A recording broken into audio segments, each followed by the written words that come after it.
کے اس انتہائی رتبے پر پہنچے، ان میں ایک بڑا نام خاتون جنت حضرت فاطمہ الزہرا کا بھی ہے کہ انہوں نے سب سے بڑھ کر فخر کو اختیار کیا.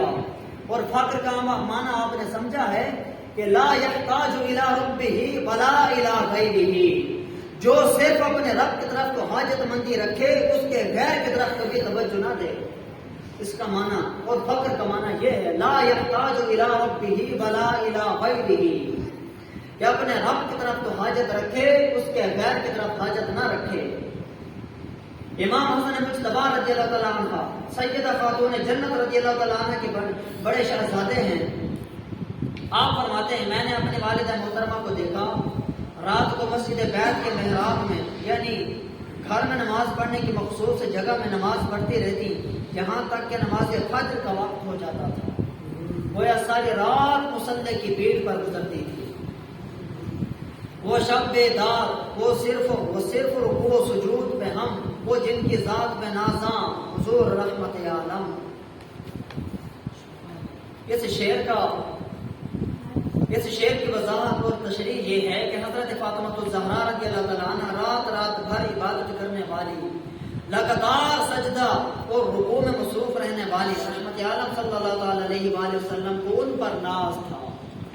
ساری کائنات محبوب کریم صلی اللہ علیہ وآلہ وسلم کی لونڈی غلام ہونے پر ناز کرتی ہے، مگر محبوب کریم صلی اللہ علیہ وآلہ وسلم اپنی لخت جگر حضرت فاطمہ الزہرا پر ناز کرتے ہیں.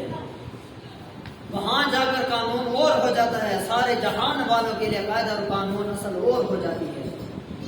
امام حسن مجتبی رضی اللہ تعالیٰ عنہ مزید فرماتے ہیں والدہ محترمہ رضی اللہ تعالیٰ عنہ مسلمان مردوں اور عورتوں کے لیے بہت دعائیں کرتی، مگر اپنے حق میں کچھ نہ مانگتی تھی. سبحان اللہ. میں نے عرض کیا امی جان کیا سبب ہے کہ آپ اپنے لیے دعا نہیں کرتی؟ فرمایا بیٹا الجوار ثم الدار، پہلے پڑوسی پھر گھر، پہلے پڑوسی کو دو پھر اپنے گھر والوں کو دو.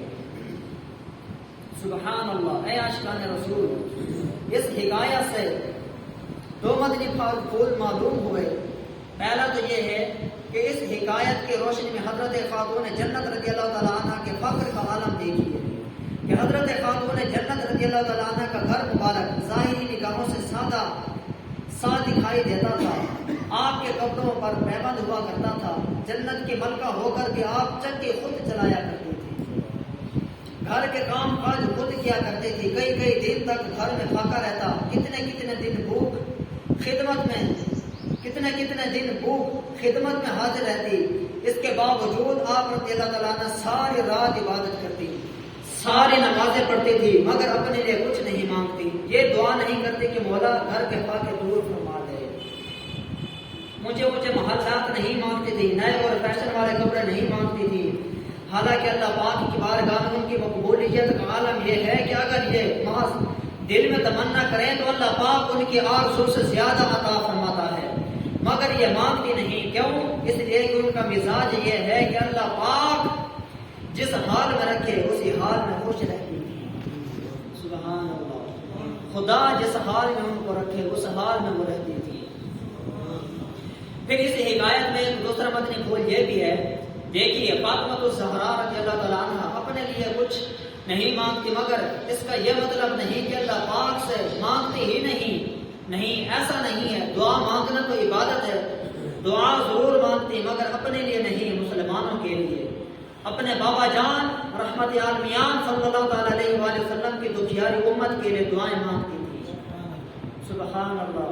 فقیروں کے لیے، یتیموں کے لیے، مسکینوں کے لیے، دکھ درد کے ماروں کے لیے، پریشان حالوں کے لیے، مصیبت زدوں کے لیے اور مصیبت میں گرے ہوئوں کے لیے دعائیں مانگا کرتی تھی. بعض دفعہ غریب لوگ حسرت سے کہا کرتے تھے کاش اللہ پاک ہمیں بھی مال عطا فرماتا تو ہم بھی دوسروں کی مدد کرتے، نیکیاں کماتے. ایسوں کے لیے اس حکایت میں کافی درس ہے. اللہ پاک کا یہ جو ارشاد ہے مما رزقناہم ينفقون، جو ہم نے ان کو دیا ہے اس میں سے وہ خرچ کرتے ہیں، ہماری دی ہوئی روزی میں سے ہمارے راہ میں اٹھائیں. اس میں لفظ رزق روزی استعمال ہوا. علماء کرام نے اس لفظ کو عام رکھا ہے، یعنی کہ یہ لفظ عام ہے، ہر شے ہر روزی کو عام ہے. رزق صرف مال کو نہیں کہتے بلکہ اللہ پاک کی دی ہوئی ہر نعمت ہی رزق ہے، اور اللہ پاک کی دی ہوئی ہر نعمت کو راہ خدا میں خرچ کرنا صدقہ ہے۔ اب یہاں پہ یہ جو رزق فرمایا کہ یہ رزق لفظ عام ہے، اس سے معتزلہ کا اور زمخشری کا معتزلہ کا اس سے رد ہو جاتا ہے۔ وہ کہتے ہیں کہ جو حرام کمایا جاتا ہے وہ رزق نہیں ہوتا، جو حرام کمایا جاتا ہے وہ بھی رزق ہوتا ہے، رزق میں شامل ہوتا ہے، مگر حرام کمانا یہ خدا کے رضا کے لیے نہیں ہوتا۔ خدا کی مشیت تو ہوتی ہے، خدا کا ارادہ تو ہوتا ہے، مگر اس میں خدا کی رضا نہیں ہوتی۔ خدا کی رضا صرف حلال کمانے میں ہے، خدا کی رضا صرف حلال کمانے میں ہے۔ اس لیے یہاں پہ یہ جو لفظ استعمال کیا ہے کہ رزق، روزی، یہ جو لفظ عام ہے یہ ہر شے کو شامل ہے، ہر نعمت کو شامل ہے۔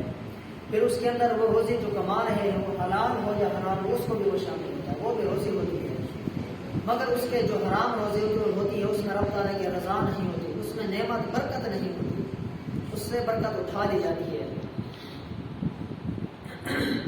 اللہ پاک نے ہاتھ عطا فرمائے، ہاتھوں سے راستے کی تکلیف دہ چیز ہٹا دینا صدقہ ہے۔ اللہ پاک نے پاؤں عطا فرمائے، ان کے ذریعے چل کر مسلمان بھائی کی مدد کے لیے جانا صدقہ ہے۔ اللہ پاک نے ہونٹ عطا فرمائے، موقع کی مناسبت سے مسلمان بھائی کو دیکھ کر مسکرانا صدقہ ہے۔ اللہ پاک نے علم عطا فرمایا، دوسروں کو علم سکھانا بھی صدقہ ہے۔ سبحان اللہ۔ جہاں ان علاقوں میں خاص طور پہ دینی درسگاہوں کا فقدان ہے، بہت ہی کم ہے، دینی مدارس ہو گئے یا تعلیمی ادارے بہت کم ہیں، تو ان لوگوں کو بھی علم سکھانا بہت بڑا صدقہ ہے۔ اب ان علاقوں کے اعتبار سے دیکھا جائے تو یہ بہت ہی صدقہ عظیم اور اجر عظیم ہے لوگوں کو نیکی کی دعوت دینا۔ اور یہاں پر یہ جو لوگ اجتماع کے لیے تشریف لے آتے شرکت کرتے ہیں تو یہ بھی ایک علم کی مجلس ہوتی ہے، اور یہاں پر بھی تشریف لے کر آنا یہ بہت بڑی نیکی ہے، اور چل کر آنے والوں کے لیے بہت بڑا ثواب ہے، اور اس کا انتظام کرنے والوں کے لیے بھی بہت بڑا ثواب ہے، کیونکہ یہاں پر علم کی اشاعت کرنا بہت زیادہ، علم کی اشاعت کرنا بہت زیادہ ضرورت ہے، علم کی اشاعت کی۔ اللہ پاک نے ہنر عطا کیا، دوسروں کو ہنر سکھانا صدقہ ہے۔ جو نعمت اللہ پاک نے ہمیں عطا فرمائی ہے، اس نعمت کو اللہ پاک کی راہ میں مسلمانوں کی بھلائی کے لیے خرچ کرنا بھی صدقہ ہے۔ یہاں پر علم سکھانا بھی صدقہ بیان کیا گیا، کیونکہ اگر یہاں پہ دینی مدارس یا تعلیمی ادارے ہیں بھی صحیح تو وہ دور دور تک ہیں۔ جیسے شہروں کے اندر قریب قریب ہر گلی میں یا ہر محلے میں دینی درسگاہیں ہوتی ہیں، ایسا ماحول یہاں پر نہیں ہے۔ تو یہاں پر جب آپ تشریف لے کر آتے ہیں تو آپ کے لیے جو سمجھے کہ آپ بہت بڑا اجر عظیم اپنے ساتھ لے کر جاتے ہیں۔ علم کا خزانہ تو ساتھ لے ہی جاتے ہیں، مگر اس کے ساتھ ساتھ ثواب بھی اپنے ساتھ لے جاتے ہیں۔ ثواب کی کمی بھی نہیں رہتی اور علم کی کمی بھی نہیں رہتی۔ اور ایک بہت اہم اور بزرگ خاص جو چیز حضرت فاطمہ الزہرا رضی اللہ تعالیٰ عنہا کے کردار مبارک سے ملی وہ یہ ہے کہ ہم اور کچھ نہیں کر سکتے تو کم از کم مسلمانوں کے لیے دعا تو کر سکتے ہیں، یہ بھی خیر خواہی ہے۔ نہ ہم مسلمانوں کی جانی مدد کر سکتے ہیں، نہ مالی مدد کر سکتے ہیں، اور نہ ہی ان کو کوئی راشن پہنچا سکتے ہیں، کم سے کم اتنا تو کر سکتے ہیں ان کے لیے ہاتھ اٹھا کے ان کے لیے دعا مانگتے ہیں۔ ہو سکتا ہے جس پریشانی میں وہ گرفتار ہیں، جس مصیبت میں وہ گرفتار ہیں، اس پریشانی اور مصیبت سے وہ بچ جائیں ہماری دعا کے صدقے۔ قبولیت کا کیا خدا جانے کیا وقت ہو، کس وقت ہماری کوئی دعا قبول ہو جائے اور وہ پریشان حال آقا علیہ السلام کی دکھیاری امت اس دکھ سے نجات پا جائے۔ اس لیے مسلمانوں کے لیے دعا کرتے رہا کریں۔ ہم لوگ عموماً دعا مانگنے میں سستی کرتے ہیں، حالانکہ دعا مانگنے سے کوئی پیسہ خرچ نہیں ہوتا، اس کے باوجود ہم دوسروں کے لیے تو کیا دعا مانگیں گے، اپنے لیے بھی دعا بہت کم مانگتے ہیں۔ اگر ہم اپنے لیے بھی دعا مانگیں اور ساتھ ہی ساتھ دوسروں کو بھی اپنی دعاؤں میں یاد رکھیں تو اس کا جو ثواب ملے گا ہمارے اندازے اور گمان میں بھی نہیں آ سکتا۔ ہمارے آقا و مولا محمد مصطفیٰ صلی اللہ تعالیٰ علیہ وآلہ وسلم نے فرمایا جو مسلمان مردوں اور عورتوں کے لیے دعائیں مغفرت کرے اللہ پاک اسے ہر مسلمان مرد اور عورت کے عوض ایک نیکی عطا فرماتا ہے۔ اب آپ مسلمانوں کی تعداد کا اندازہ لگائیں، اول سے آخر تک کوئی حساب کر سکتا ہے کہ کتنے مسلمان اس جہان فانی سے چلے گئے اور کتنے مسلمان اس جہان فانی پر اس وقت موجود ہیں اور قیامت تک کتنے مسلمان آئیں گے؟ اب نہ ان مسلمانوں کی تعداد کا حساب لگایا جا سکتا ہے، نہ جو چل بسے ان کا حساب لگایا جا سکتا ہے، نہ جو زندہ ان کا حساب لگایا جا سکتا ہے، اور نہ قیامت تک جو آئیں گے ان کا حساب لگایا جا سکتا ہے۔ تو اب ان مومن مسلمان مردوں اور عورتوں کا کوئی حساب کتاب نہ رہا۔ تو جو بندہ مومن مسلمان کہتا ہے کہ یا اللہ سارے مسلمانوں کو بخش دے، تو اب جب اس نے سارے مسلمانوں کی بخشش کی دعا کی تو اب ان کی تو بخش خدا تعالیٰ کرے گا ہی، مگر ان کے برابر جو نیکی اس کے پلے میں آئے گی اس کا کوئی حد و حساب نہ رہے گا۔ ہمارا اعتقاد ہے، ہمارا یقین ہے آقا علیہ الصلوۃ والسلام کے اس فرمان پر۔ یہ آقا علیہ الصلوۃ والسلام نے فرمایا، یہ جامع صغیر کی حدیث پاک ہے، حدیث پاک نمبر ہے 8419 اور صفحہ نمبر ہے 513۔